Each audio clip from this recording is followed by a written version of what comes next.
Welcome to the Mutha Board, where we're diving into the messy, beautiful, and necessary conversations about Black love, what it means, what it looks like, and how it heals us. Today, we're exploring the complexities of Black love, from its historical roots to its modern-day manifestations.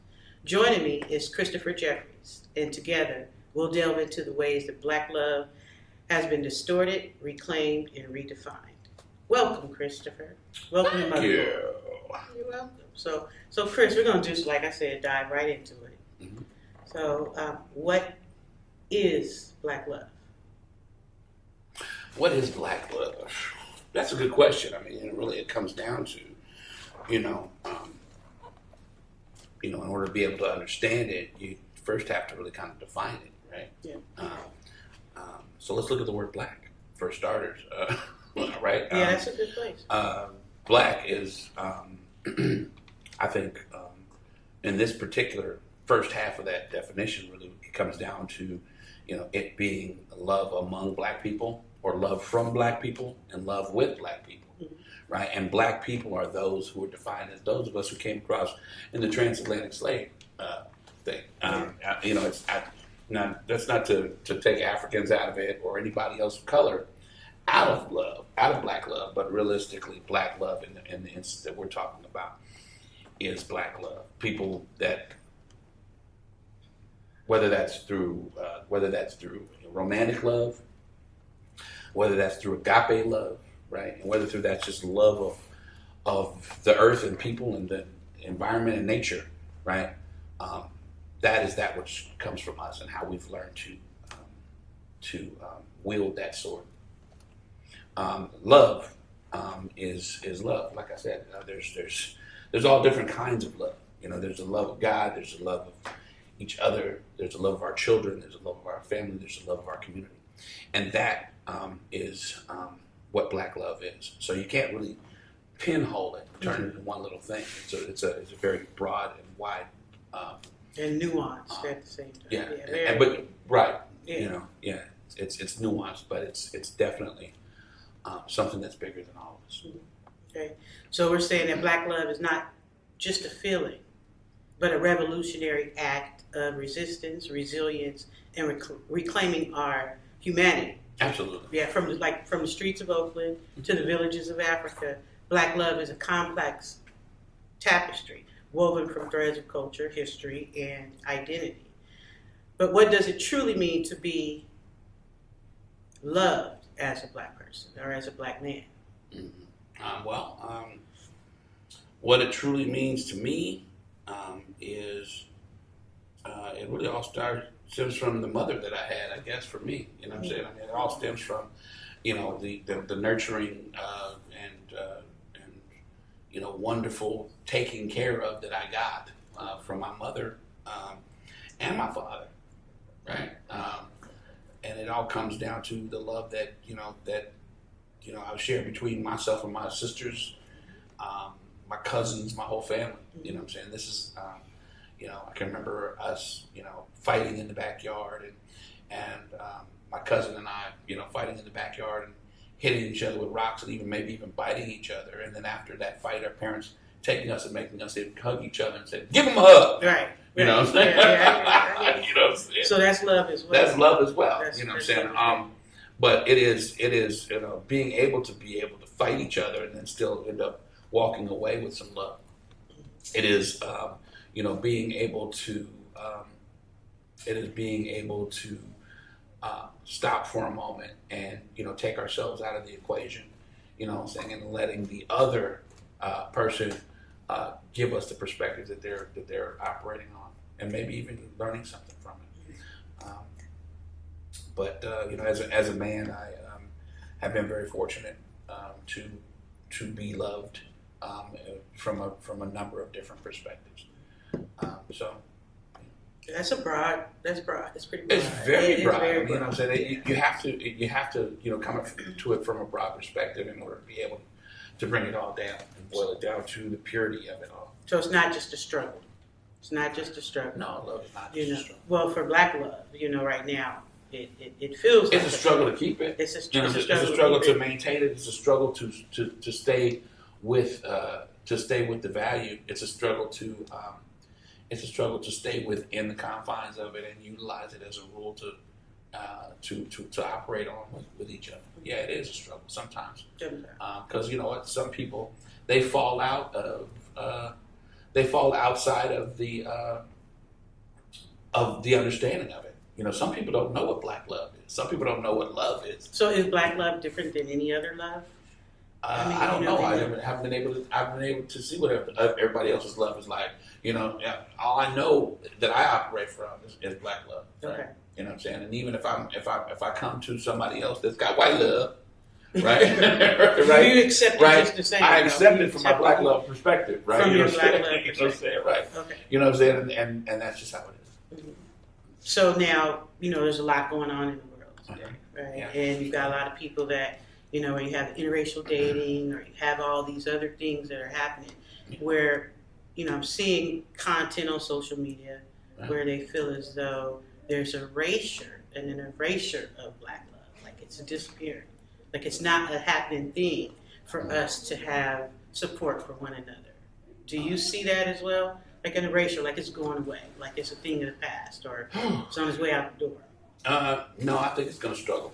It's good, but it's going to. But we're going to make it. So, but why is it? Why are we struggling with it? We're going to make it. Well, I think that it's just it becomes fashionable to you know, just through social media and all the other things that we have to be able to be abrasive and knock each other down. You know what I'm saying? Maybe it's even fashionable, but it's but in the end, you always end up, you know, boiling it down to the true form. I mean, I can give you a perfect example of that. I would love. A perfect example is the sister,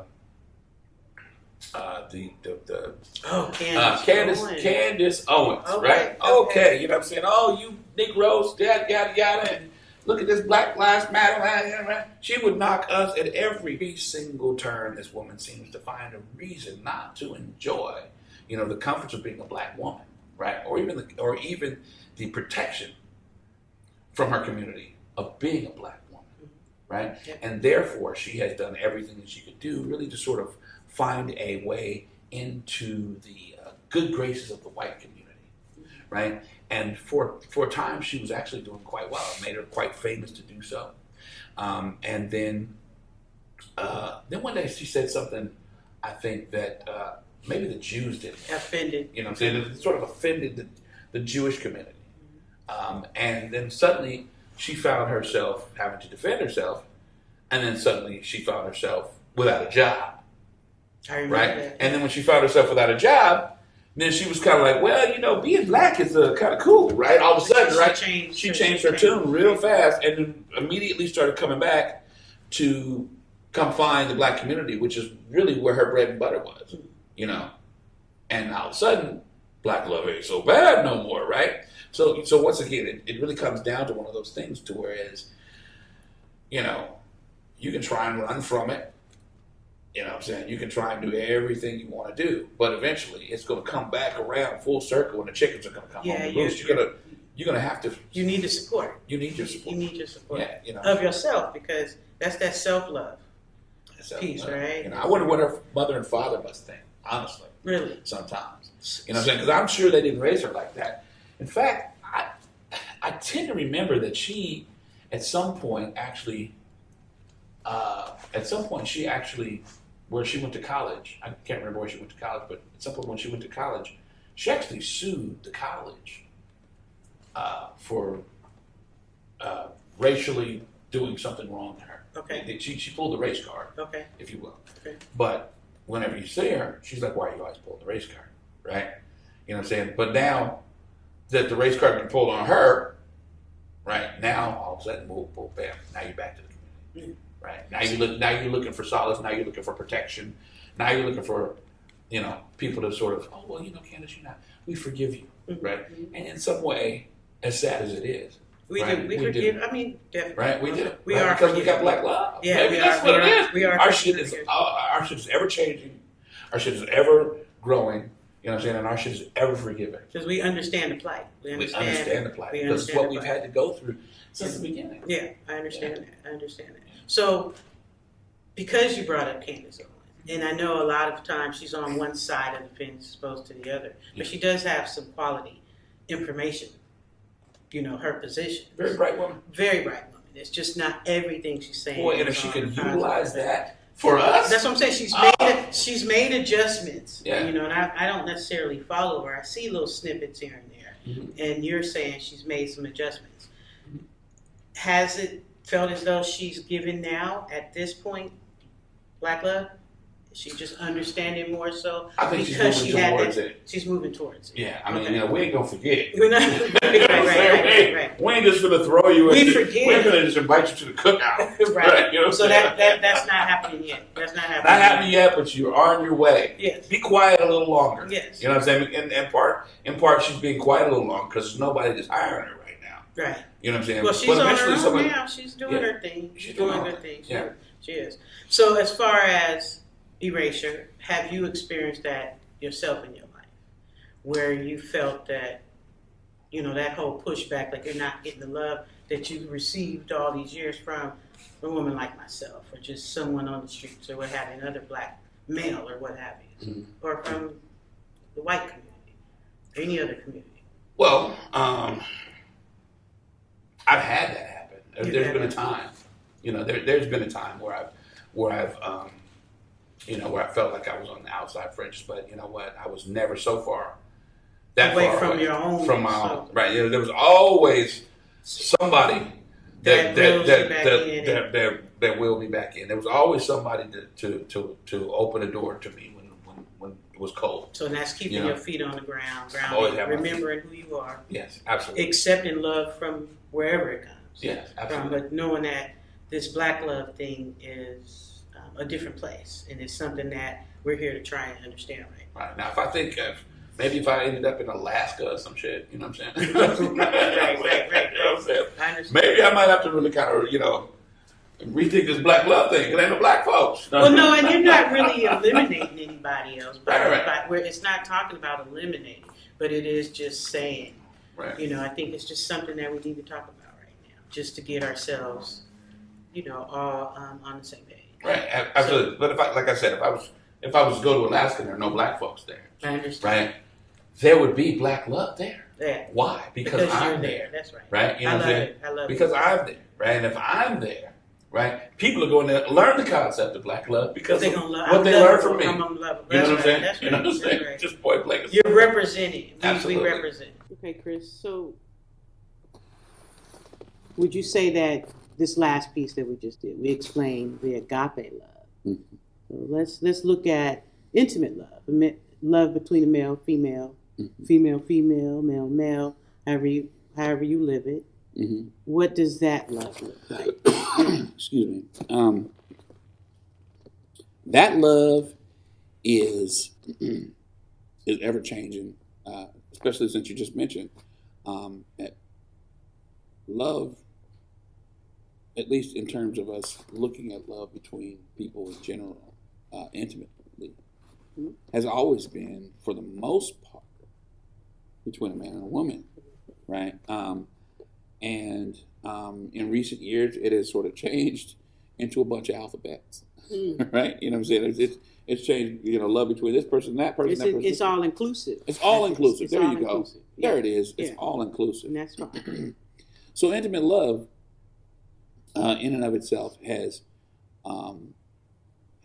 changed the way that we stereotypically look at just love between a man and a woman. And I'm thinking that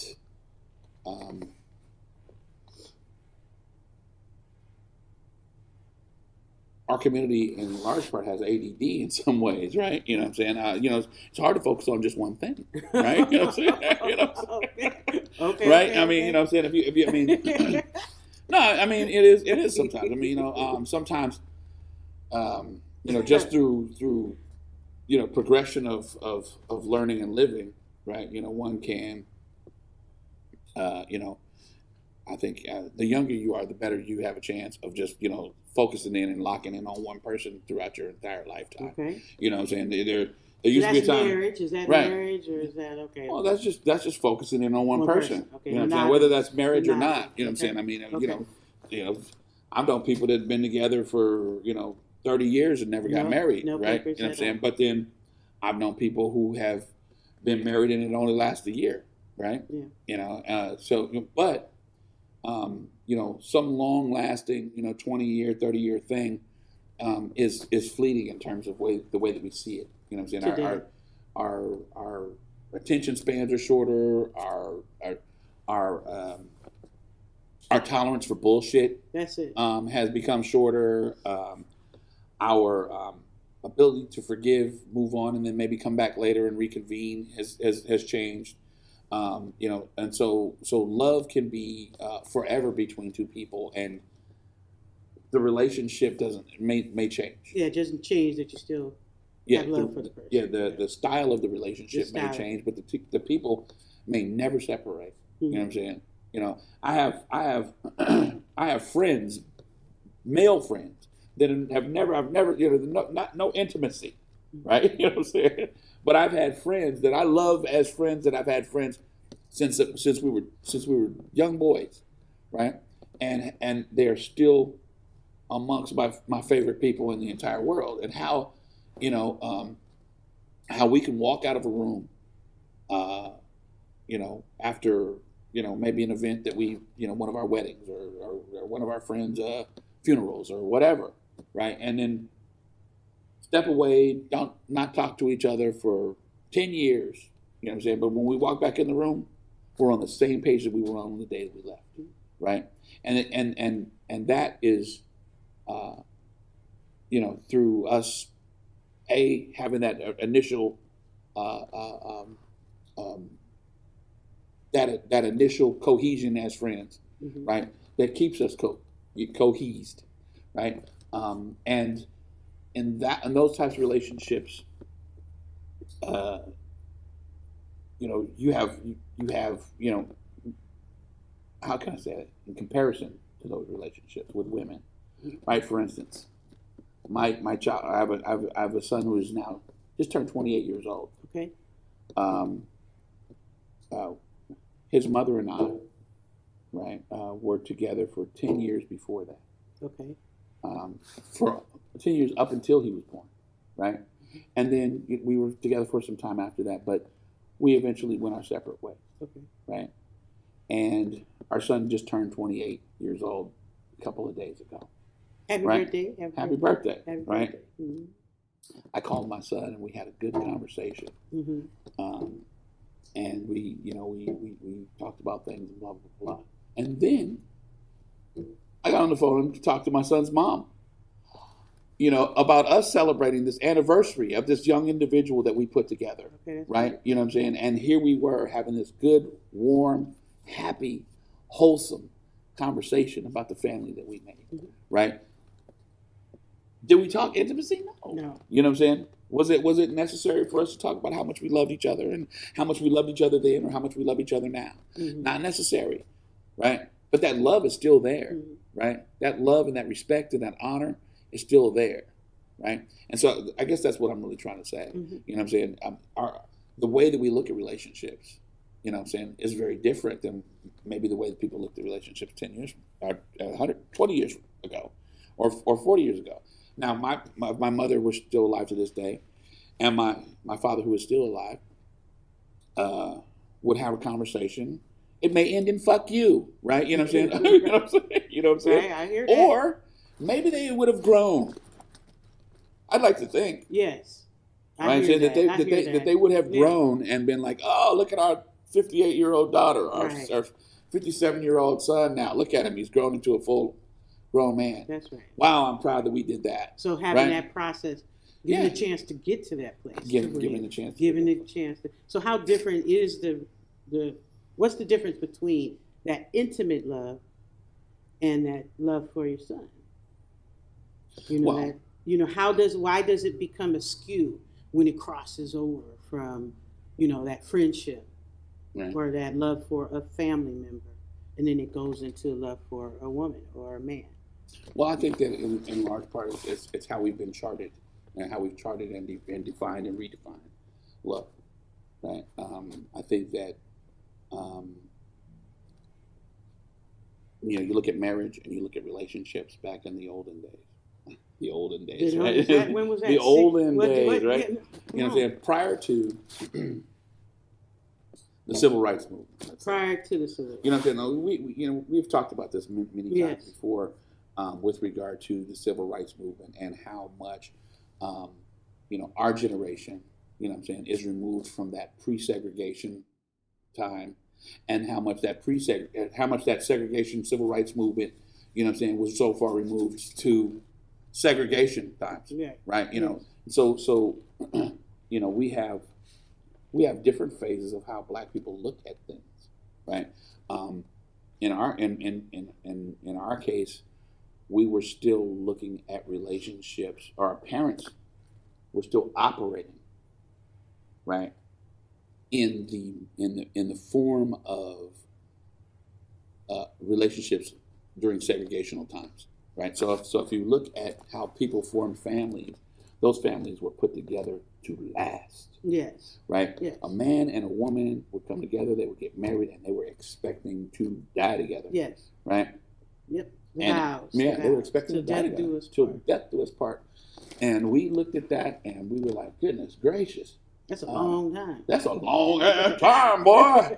People ain't dying at 50 no more. You know what I'm saying? We wasn't getting conked on the head by a dinosaur. And, you know what I'm saying? Where you can get with somebody else. Yeah, you can get with somebody else. You know what I'm saying? Like, oh, she done died. Okay, it's time to give the wife. Right? She done had 15 kids and now her womb done fell out. Right? And now, she's dead, so now I can go have me and the wife. Right? You can't do that no more. Right? Because now she's stronger than you are. Right? You know what I'm saying?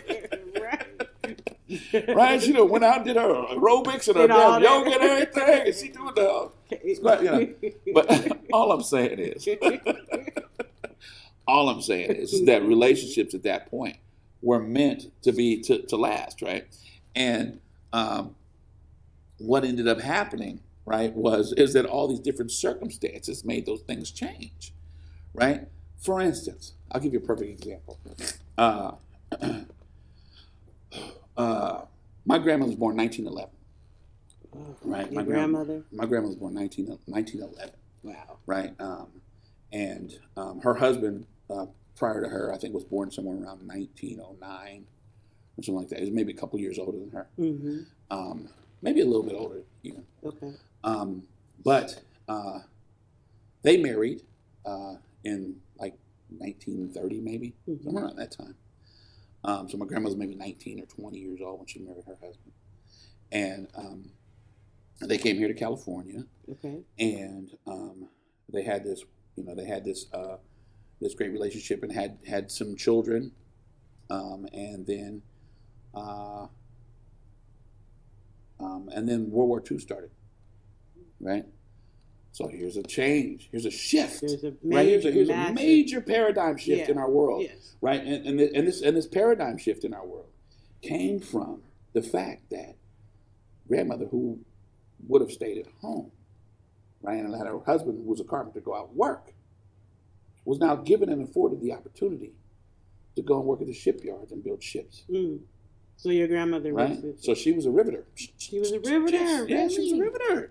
Right? I love that. So here's this woman coming into her own money. Right? Now her husband, he working over here. He got his own money. And she got her own money. And it's their money together as a couple. It's their money together. It's their money together as a couple. Okay. But, if she wanted to go buy a motorcycle, said she kind of had access, right, to maybe go do that. She didn't. And then he died in 1948. 1948. Right? He died in 1948, but when he died, right, that gave her the ability to be able to raise her children by going to work. Mm-hmm. Now, after that, she was no longer a riveter because that was no longer a job, right? But what ended up happening was it changed the dynamic, not just for my grandparents, right, who were married and then he passed away. You're talking about now an entire generation of people who no longer had to live the regular traditional nuclear family. White folks They still lived a nuclear family, right? Because they had enough money, right? You know what I'm saying? White folks the husband can get up and go to work at his advertising job, like on whatever that show is, Mad Men, right? Okay. And the wife could stay at home and she could make Kraft macaroni and cheese from the box, right? Okay. And they could stay in their suburban lifestyle and do their thing. Everything keeps working. Everything keeps working just how it was meant to be working, right? Yes, I understand. Whereas with the black community, now the husband's going to work and the wife's going to work, and what about the children? Mm-hmm. Right? Now, are they going to hire a nanny so mom can go to work? No, they're going to figure that out, right? Then all of a sudden, because the man had his own money and the woman had her own money, oh, you know what? I don't got to necessarily take your shit no more, right? You know what I'm saying? So that started happening. And that started happening, right? Yeah. And then suddenly, then you had here you go. Then you had the civil rights movement. Mm-hmm. And the civil rights movement, right, was led by people like Martin Luther King and the Malcolm X's and the Huey P. Newtons of the world. Yes. But those organizations that they ran could not have run without the woman, without the black love being there, without the full-on support of the black woman. None of those movements would have survived, right? And boy, we sure did depend on that, right? And even though those black male figureheads were pushed to the front, there were some Fannie Lou Hamers, and there were some Rosa Parkses. Oh yeah. And you know what I'm saying, and Deborah Huggins, and you know, and we had some sisters. Yeah. You know what I'm saying? Yeah. Right here in Oakland. Right here in the town. Right here in Oakland. Yes. You know, but all the same,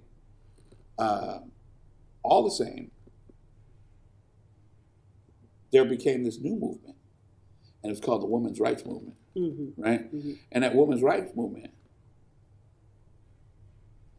took the core out of the civil rights movement, because all those women moved over from the civil rights movement to the women's rights movement, and the civil rights movement crumbled, right?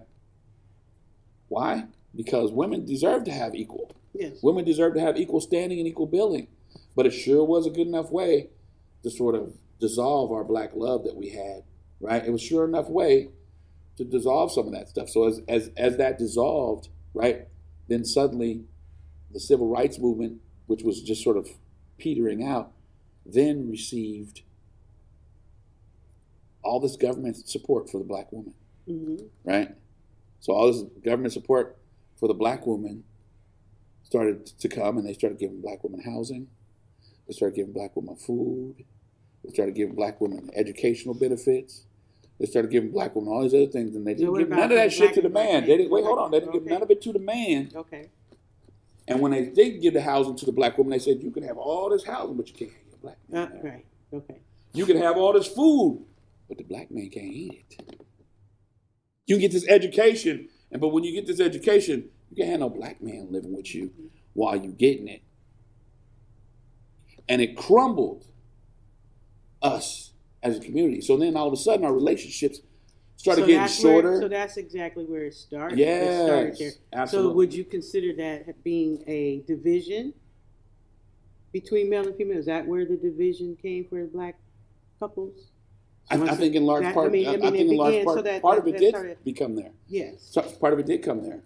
Right. And therefore, our attention spans became shorter. Oh, well, I love this dude. He's great. You know what I'm saying? We have a wonderful relationship. But you know what? You don't make enough money. Or, oh, I love this woman over here, and but she don't do what I tell her to do. Right. Right? Oh, I love this and that. And then all of a sudden, we started mixing and matching and trying to figure out, you know, how we were going to, you know, matriculate our way through this relationship until it wasn't. And then when that one ended, then we can move to the next one. And when that relationship ended, then we move to the next one. And so now, we spread ourselves too thin to where love is no longer concentrated. You know what I'm saying? Enough for us to maintain family. That core value system Absolutely. Keeps people together. Yeah, I mean, and don't get me wrong, we still have the love for the person that we might have had, at that time, but it's been thinned out. Yes, it's been thinned out. You know, but the relationship still remains the same, right? The relationship still remains that you have a father and son, or you have a daughter and son, or a mother and son, or mother and daughter, but the relationship is different, right? They may come to pick you up to take you to church. That's it. You know what I'm saying? They may come to get, you know what I'm saying? They may change your diaper now, you know what I'm saying, when you get old. You know what I'm saying? They may, you know, do whatever they do, but the love is still there. Yeah. Right? You know what I'm saying? And hopefully you've set that stage. Hopefully you set that stage. Hopefully you've set that's the work that you do while you're in it. Yeah. Right? Yeah. It comes down to the work that you do while you're in it that maintains whatever goes forward. Right? Yeah. You know, people don't just.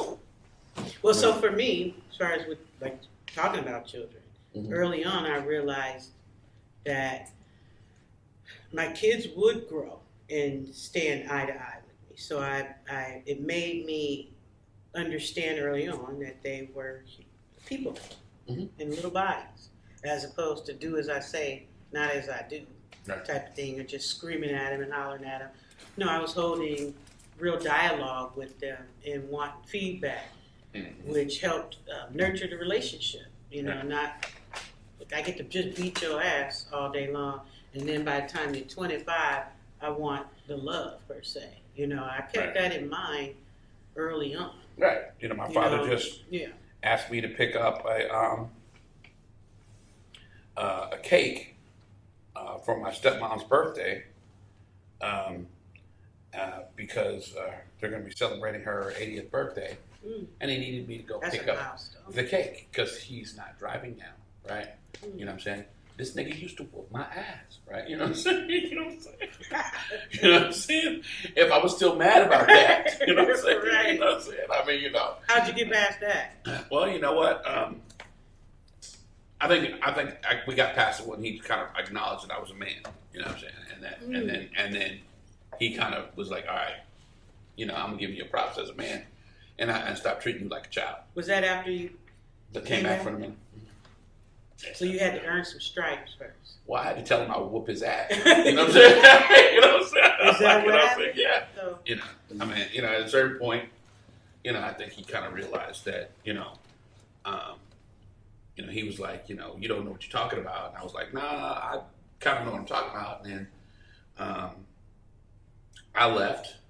Well, he actually said, look, you know, I'm going to go to bed because, you know, I feel like if we keep talking, I'm going to hit you. And I think you bad enough to hit me back. And if you hit me back, I'm going to go get my gun. And I'm going to have to kill you. And I was like, what makes you think you're going to make it to your gun, nigga? You know what I'm saying? After you done told me that, I don't think you're going to make it. You want to try? You know what I'm saying? You know what I'm saying? He was like, you know what? Okay, I'm going to go to bed. It went there? Yeah, it went there. You know what I'm saying? And then I left and went back to where I was going because what it was I was having an argument about what was going to happen in Panama in 1989. And I was telling him, no, something's getting ready to go down. And I'm like, just be aware. And he's like, you don't know what you're talking about. We ain't getting into no war since Vietnam. We ain't getting into nothing. You don't know.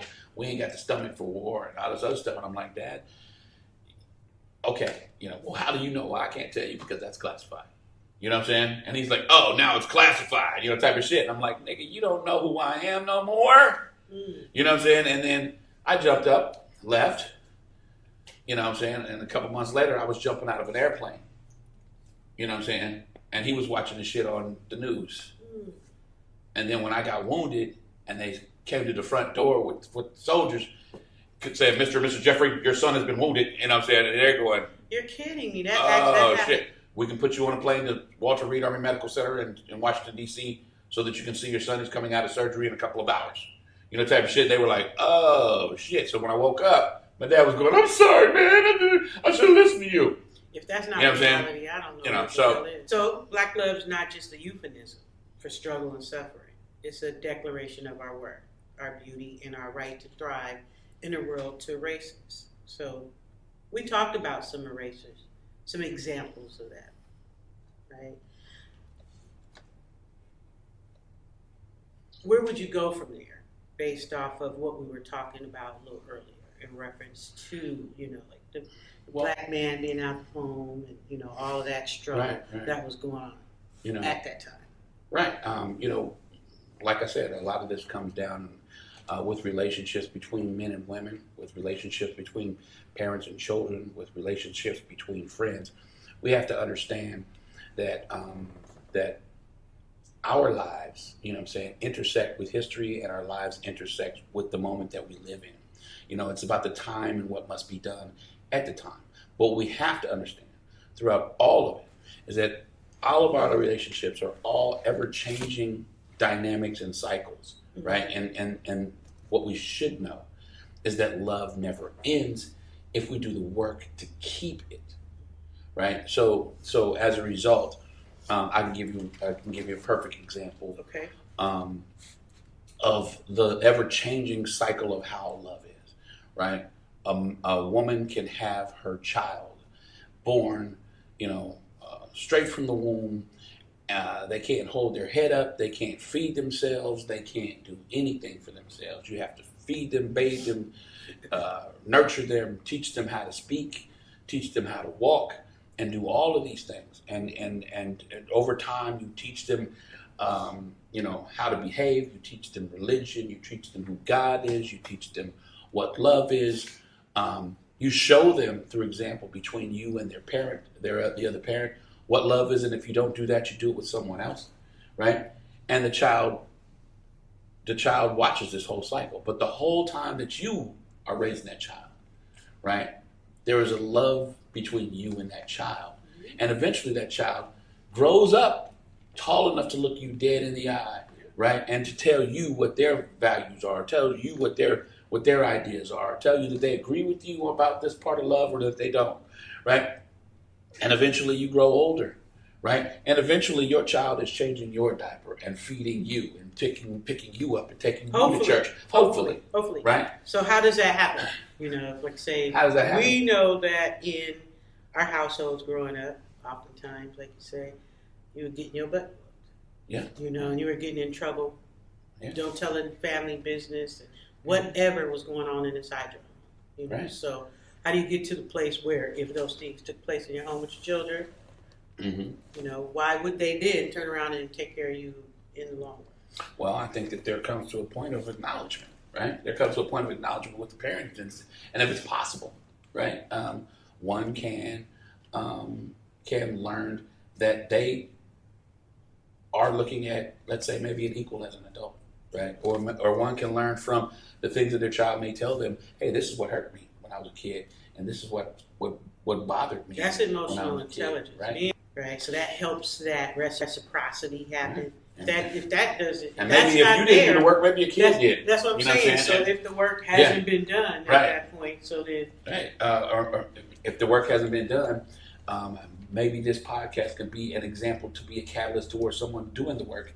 To whereas maybe they can do the work before it's too late, or they can do the work after it was too late and maybe turn the cycle for the win, right? I mean, this is what this is about. This is about discussion about the things that might help us to heal and things that might help us to grow or to continue to grow, right? But once again, like I said, the cycles are different. You know what I'm saying? I mean, some people. I was looking at the other day when I was looking at a story that I had read about Tia and Tamara Mallory, the two girls, sister. Yes. They don't talk to each other anymore, right? Is that true? Yeah. There was a one sister said, well, when this has changed and that's changed, and we just don't talk to each other as much anymore, and blah blah blah blah. Wow. Can you imagine that? Amazing. Two people that are twins, right? That grew up in show business together, and they've made it a long way. But one got married to this guy, and one got married to that guy. And there's one that I favor more than the other. Is that right? Yeah, it was the one that didn't divorce her husband. That just said, I've had a baby, and I feel like I want to go in another direction, and I just want to, look at my happiness. Well, you know what? That wasn't what you signed up for when you got married, right? That's the one you like the most? No. I like the other one. They married the white boy, actually. You know what I'm saying? Okay. Because guess what? She's still with that guy, and she decided that she was going to try and make whatever adjustments that she needed to make. This one decided to make adjustments for herself. And now she's complaining and whining about how she can't get a man to want to take on a second date. You know what I'm saying? Yeah. Well, you just showed us what you had. You know what I'm saying? You just showed us what you were about yourself, right? You think that's what it was about? Absolutely. Well, at least in terms of the way that she put it, the way she presented it really kind of gives you pause for why for why she's, why she did what she did, because she really kind of made it sound very selfish. I wanted to have a baby. I wanted to see what it was like to get married. And now I think I'm just, ready for the next phase of my life, which is about my happiness, right? Well, yeah, your next phase of your life is about you being happy. So guess what? A man might go out on the first date with you, but you can't get a second date. And you're saying that out loud, right? Because you've shown the whole entire world that you're about you. And maybe even in the first date. So is that her doing that, is that self-love? Could you consider that? Well, there's some people that would say that self-love. Sure, self-love. But, if you can't get no love from nobody else, don't be mad. Right? Don't be self-loving for a minute. You're going to love the hell out yourself. There's all kinds of different toys and all kinds of shit that you can have, right? That'll keep you self-loving. But you have some people that definitely will say that she had the right to make that decision. She did have the right to make that. She had the right to make that decision. Because we don't know what was going on in her household, right, her life, that made her, that she might not verbalize. Well, yeah. She might not verbalize, but she still might have, she might have needed an escape because she's been working her whole damn life from child star. Absolutely. Right? In the public eye, having to do flips and flops and, imagine that she had to cook breakfast, lunch, dinner. I'm not sure what she had, a nanny or any of that type of thing, but having that much pressure on yourself, because a relationship can be pressure, and it's a lot of work to keep it going. And then coming off of a life of being in the public eye and having to work, show up on time and do everything, that could make you want to just be you. Absolutely. But she made a decision. She made a decision. Right. But once again, as I mentioned, our lives and our relationships are ever-changing cycles. They're ever-changing cycles. Who knows? Maybe because she got a divorce from her husband, she may have a better way of being able to communicate with him. Because they have a child.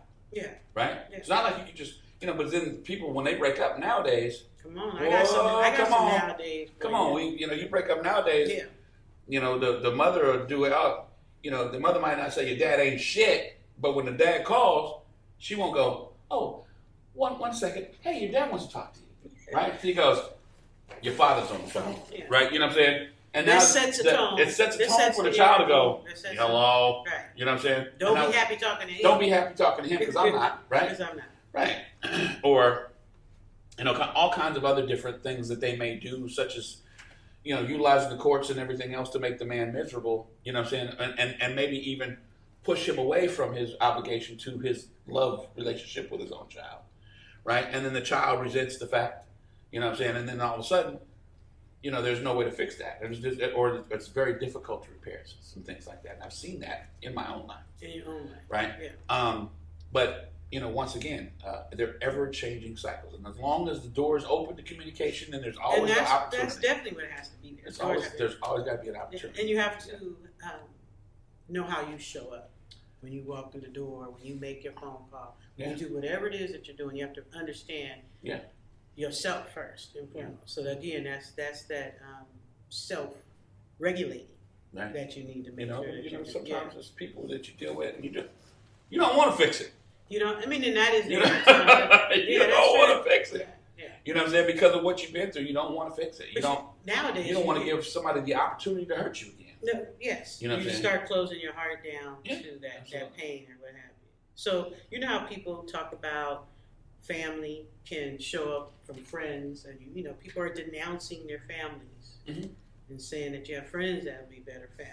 Right. So you can pick your friends, you can't pick your family. Yeah. What do you think about that? Is that same thing? What we're talking about now? Well, we're at a new phase in history.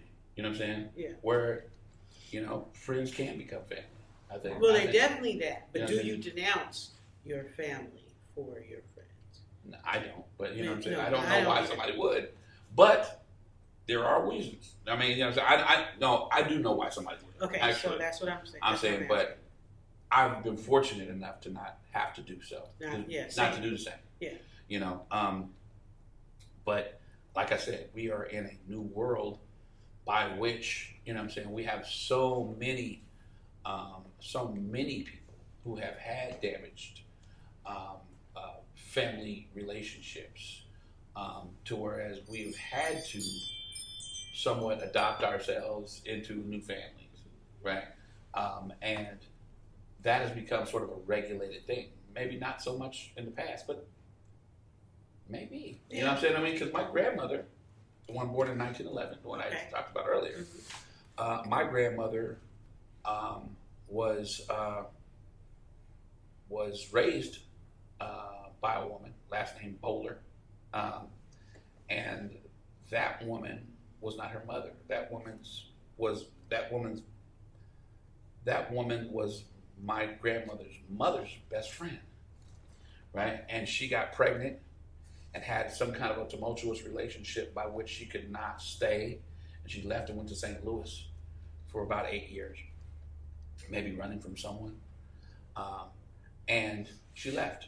And then when she came back, she went and got her life together. Came back. When she came back for her 8-year-old daughter. Right? Hey, baby, I'm here. You know, my mama, that's my mama. Right? Yeah. I want to stay here with these people because these people raised me, and that's all I know. Makes sense. Right? Yes. And so she took that family as her family. There's the Bowlers, you know, are all her brothers and sisters. Yes. Right? Yes. Those are her brothers and sisters. Yes. Right? Yeah. And you know, there's no change in the fact that those are my cousins out there in Vallejo now, right? But, you know, that she was adopted, you know what I'm saying? And they adopted us or whatever, right? But those relationships are like that all over the place. So now that's an extended family. It's an extended family. It's an extended family. It's an extended family. I mean, and, you know, we get grown and, you know, I have a couple of sisters and a couple of brothers that wasn't raised under the same roof with me now. Same here. You know, Same here. you know, that's my brother. You know what I'm saying? That's my cousin. That's my sister. Right? You know what I'm saying? We turn each other into family all the way across. It's just something that black folks do. That's my play cousin. Yeah. Right? That's the black love. Yeah, that's black love. That's you know the what I'm saying? black love. So, but denouncing it is But not. denouncing it is not. Yeah, denouncing it that's cutting off your arm or cutting off your nose to spite your face. Absolutely. Yeah. I think it is. I think it is when you denounce your family, especially when you have no good reason other than the fact that your mama was mad at that nigga, or you know what I'm saying, or something like that. You know what I'm saying? It's not something that should necessarily be the direction that we go, only because you just never know the other side until you hear it. Until you become of age too, and then start experiencing on your own. It helps you understand your parents. Grandparents before you, at least hopefully, because you should reflect, you know, and help you come into understanding, so then you can have a better relationship with somebody that might be estranged at that time. You know,